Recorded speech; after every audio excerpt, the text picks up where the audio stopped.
I think you look at a lot and you come to your own conclusions. I've never found that reading about anything has helped me at all. That really my information has come from my own observations of things. And maybe afterwards I will read about it because I found something puzzling or interesting which I couldn't understand. I'd like to explore it further.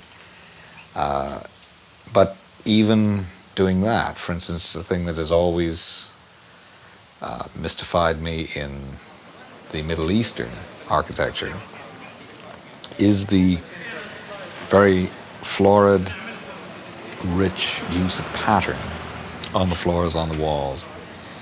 And to me, I've never been able to understand this. I mean, first of all, it's I guess so different from the Oriental tradition, which is one of great simplicity, and suddenly to move to one where you have this terribly, terribly rich pattern. I'm only beginning to understand it now. And I've done a lot of reading, but none of the reading tells you what you really want to know. None of it.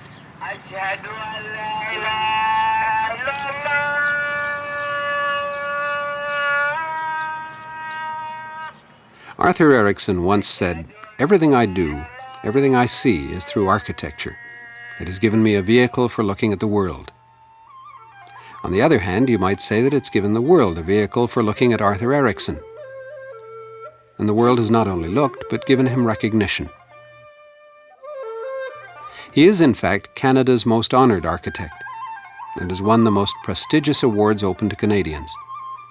Awards from the Canada Council and the Royal Bank of Canada for outstanding contributions to human welfare and the common good. He was named an Officer of the Order of Canada, and recently the top honour, Companion of the Order of Canada. Arthur has probably forgotten how many awards he's received. There must be over 50, nationally and internationally. His face has been on the cover of Time magazine. He's been the subject of a New Yorker profile. He's been written about in the Illustrated London News. The list goes on and on. He has projects around the world: Kuwait, Iraq, England, United States. He's designed universities in Saudi Arabia, Lethbridge, Vancouver. His design of the Canadian Pavilion at Expo 70 won the award for Best Pavilion from the Architectural Institute of Japan.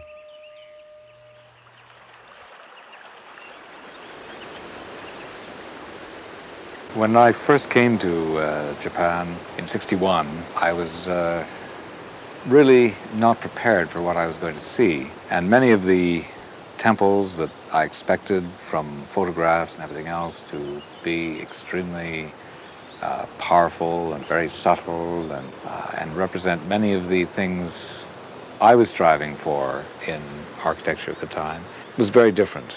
In fact, I was a little bit dismayed by the fact that they were built of wood, that they're very temporary, that they had none of the monumentality that I was used to in Western architecture.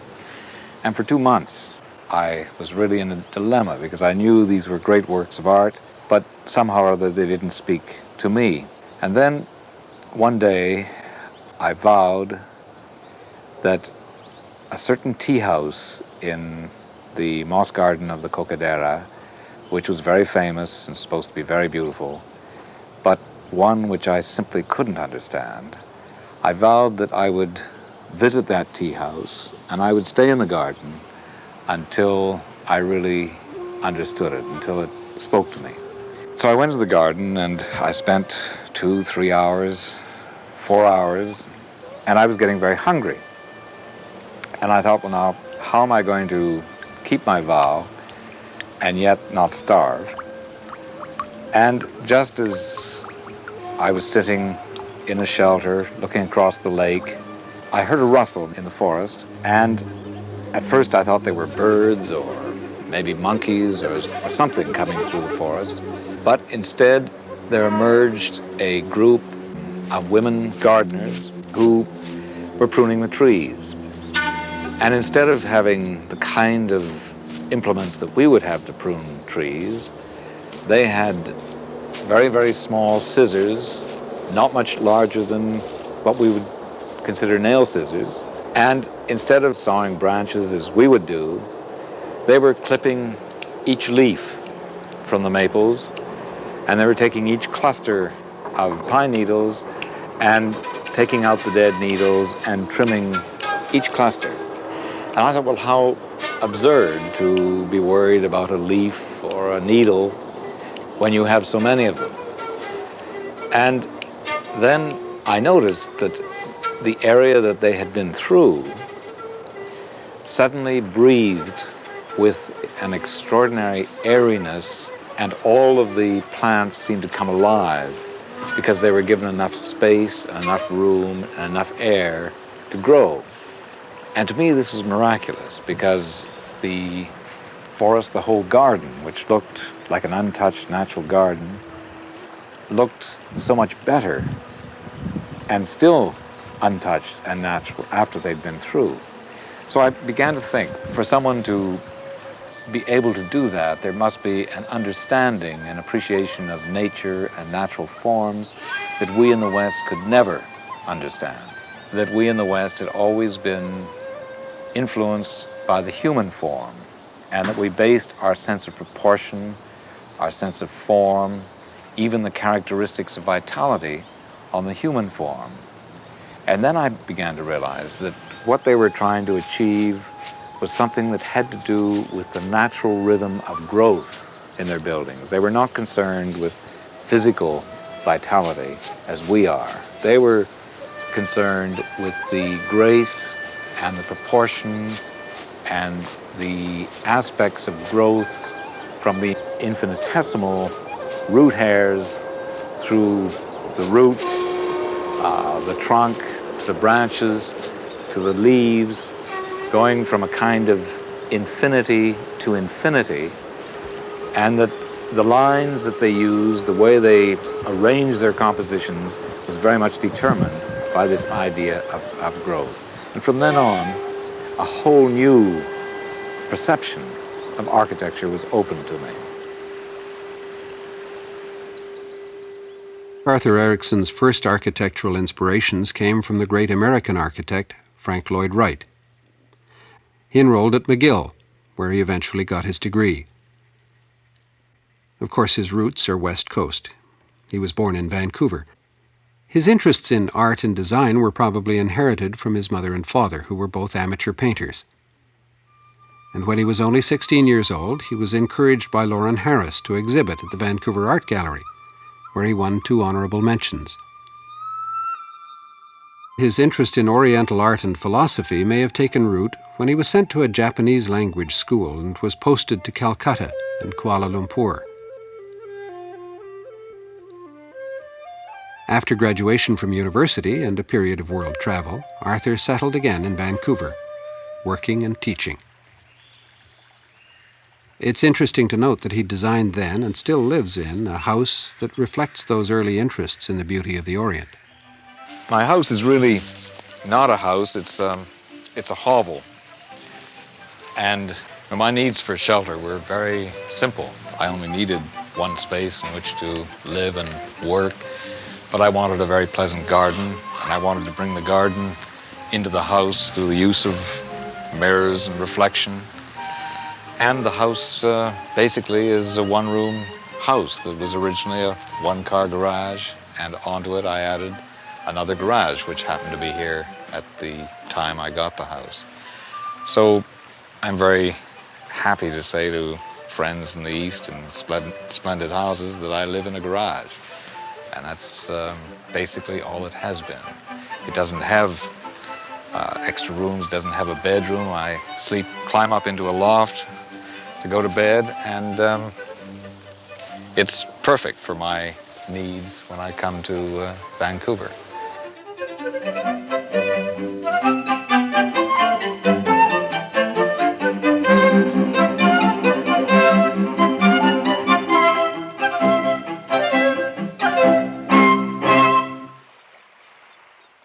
In 1958, I designed the Filbert House in Vancouver Island. And that was a very early house. I was just beginning to build, and I was fascinated by materials. And I think it's too complicated in its use of materials. But I think the main thing, which the house did recognize, was the beauty of the site, which I think is one of the most beautiful sites anywhere in the world. And the house really recognizes its sort of majestic setting on top of a cliff and overlooking the whole of the Straits of Georgia. When we were given the cliff edge site for the Museum of Anthropology, because we had to show the native houses and the native massive carvings outside as well as inside, that there was an opportunity to show those pieces in the kind of setting that you would find them in the north. And to me, this is absolutely essential. You know, site, location, the interpretation of site, which is at the bottom of all architecture, is absolutely essential. And to take the house frame or the massive carving and show it in a foreign circumstance, I think you're missing a great opportunity. And that's the way we've seen these pieces most of the time. So there's an opportunity here to show them the way they originally were set, and that is between the forest and the sea, so that this humanizing was done on these trees that came to the edge of the sea.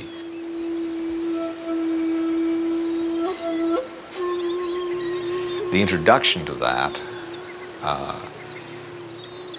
through the museum itself was very logical, because one started at the top and you came down to this lake edge, and as you came down you learned more and more and more about the various cultures of the West Coast, and you'd see them in contrast, which was important, because if you just jumble these pieces together, you never realize the enormous stylistic differences which made them as different as the art of Italy and the art of Germany in the Middle Ages.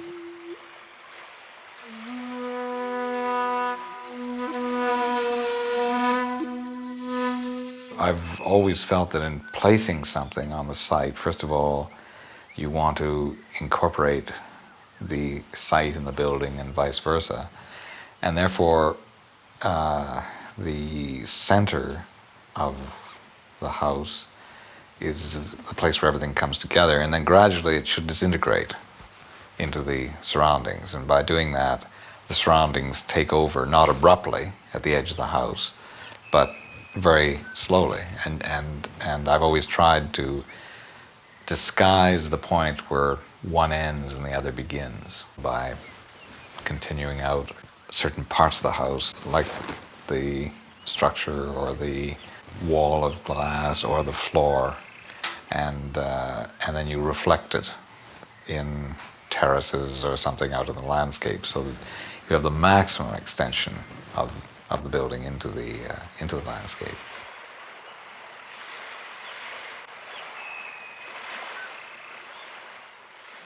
And we can plan it so that the elevating would work for the final stage, and but you can have the atrium space enclosed. We always work with three-dimensional models simply because drawings do not give you a sufficient picture of everything that's happening on a project. And we use it for our own study as a project develops, and we start with very, very small models and then move to larger and larger and larger models, often models of full-scale details of a project.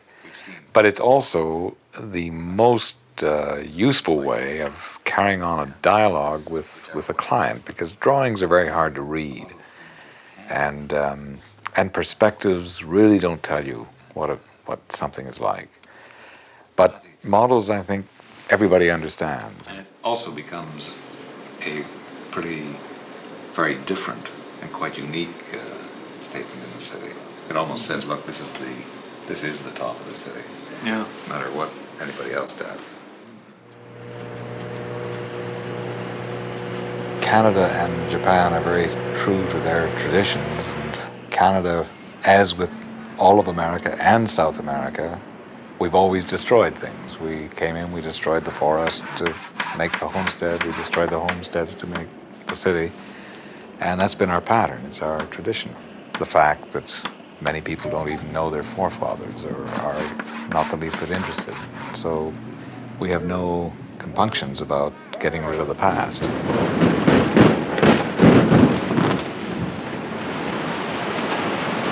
Whereas in Japan, there is no past. Everything is present. All of the past is alive, and one can partake of it at any time. I think certainly the greatest art in Japan is their art of the garden. And here you find in a very confined space, a space that's no wider than really 6 feet wide and about 40 feet long, but by that time you're in the midst of a jungle. A very simple arrangement of a few plants, ferns, bamboo, and azalea, and rocks used in special ways to give a tremendous richness of texture and form, and an extension of your vista, so that sitting on the edge of a garden of this kind, you can imagine that it goes on endlessly, that you are on the edge of a forest.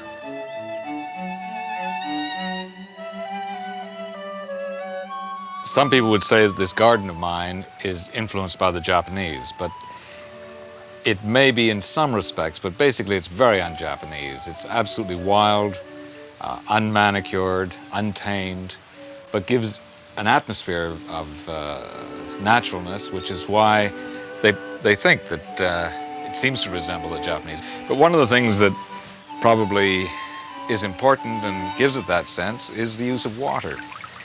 And I found that you need to bring the bright surface of water onto the ground, because the water always reflects the sky, and in dull days, in the very flat light of this climate, that white light is picked up in the water and gives some kind of sparkle to the ground plane.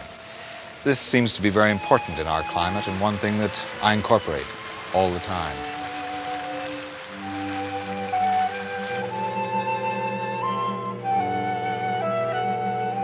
At Robson Square, there were several things. First of all, our concern was very much to provide a place of identity in the city, which Vancouver had lacked.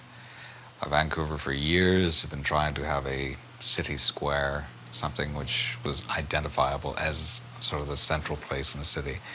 And because it was a 3-block complex, and because there were 3 major uses to be placed on it, which were 3 very important aspects of our culture. One is the arts, which I would place first because it would be my prejudice. Secondly is law, and third is government. The arts, simply because in Vancouver in particular, in Canada as a whole, and even in North America, the arts are very suspect, is going into an old courthouse, which will give it at least respectability. Government, we were putting underground because we felt that the least seen of government, the better. And also putting a park on top, so that really the gesture that government was making to the public was creating a public space. The courts, through long investigation and discussion with the users, the judges and the lawyers involved, we felt we hadn't opened up so that really law became part of the public domain in a real architectural sense. And really we can do very little in our buildings, but we can offer opportunities.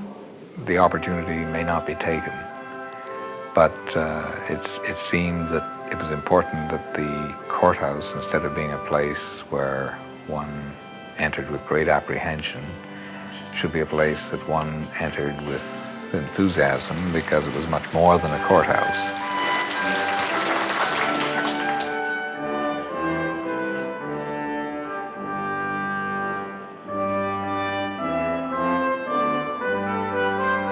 in the largest sense, the people, but not in the small sense, are the first consideration in public buildings. The demands of the individual have to be met.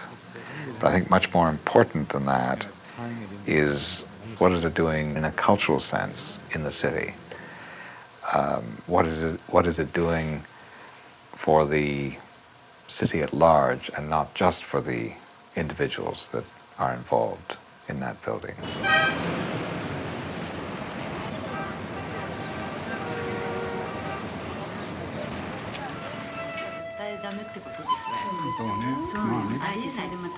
I think something that comes very much from strong, clear light. Well, I think today we live in a world community. I think there's no question about that. I think it's everyone's duty to find out as much about the rest of the world as possible and to really understand and appreciate other people, other ways of thinking, and not to impose their own ways of thinking onto others. I think, in a way, my office reflects this because we try to bring in as many architects from different parts of the world as possible. At one time, we had, I think, 30 or 40 different languages represented in our office, and I believe when I had a staff of about 75, there were only 10 Canadians. And I really felt this was important to the Canadians because I think Canada is simply cut off from the rest of the world, and Canadians are very dumb about the rest of the world. And I felt it was absolutely essential that they be exposed to completely different attitudes. And I think the experiment worked very well. It was a very exciting office, and there was a lot of tension, which I think is very good. There was a lot of argument, which I think is very good. And I think everybody learned, and I think that's the only atmosphere in which you can create good work, and that is when you are in a learning situation. The siting of Lethbridge and the whole form of the university is very, very different from Simon Fraser. Simon Fraser, you must remember, was on a mountaintop, and therefore the whole idea of terracing, of not only terracing the building, but the playing fields, the parking lots, and everything else, so that it sat and built itself into the mountain was very important. And because it was a milder climate, the openness, the outside spaces became very important. In Lethbridge, it was the opposite, that the climate is hostile enough, particularly during the university year, that it needed to be closed as much as possible. And the thing that I noticed when we started to look at the site at the very beginning, how on the prairie, the slightest thing is important. You know, a telephone pole, a fence post. All of these things read very, very strongly, and that's why the grain elevators are so effective, because they're powerful structures in the prairie. A cluster of trees is a powerful structure. So I didn't want to have a building which sat up on that flat table. I wanted again to have a building which worked with the landscape. The building could start as a very strong, relentless horizontal that just stretched from one side to the other and then begin to fall away underneath and accommodate itself to the different contours down below. So the university became almost like an enormous ship, closed ship, that is floating in the waves of the coulees.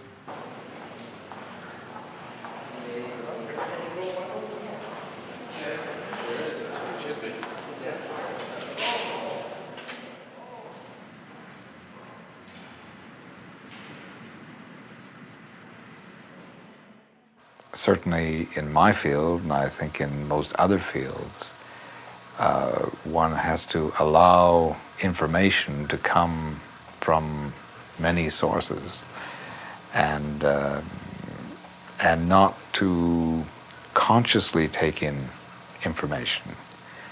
If you allow yourself to be open to information, I believe you take it in unconsciously. One of the things that one has to be able to accept and deal with is the idea of complete contradictions. If you're thinking consciously, you can't really allow contradictions. You try to rationalize out the contradictions. But I believe that that existence is full of contradictions, that everything is full of contradictions, and contradictions are at the very essence of human life, and therefore it's essential that that one is able to accept whatever information comes. One is able to accept whatever difference of opinions, difference of attitudes, another culture, and other people may have. And I find this personally very stimulating to travel somewhere where the values are entirely different than mine.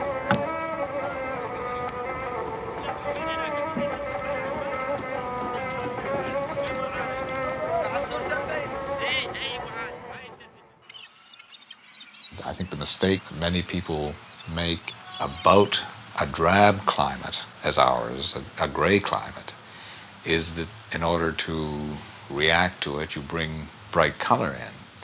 But it's actually the opposite. You have to be very subtle in your use of colors, and therefore we have to learn, I've always said we have to learn in, for instance, the Vancouver climate, to see the beauty of the grays, to see the softness of the and the subtleties of the gray day, and until we develop an architecture which complements that and looks best in the gray circumstance than in the bright sunlight, we can't develop any contentment with our environment.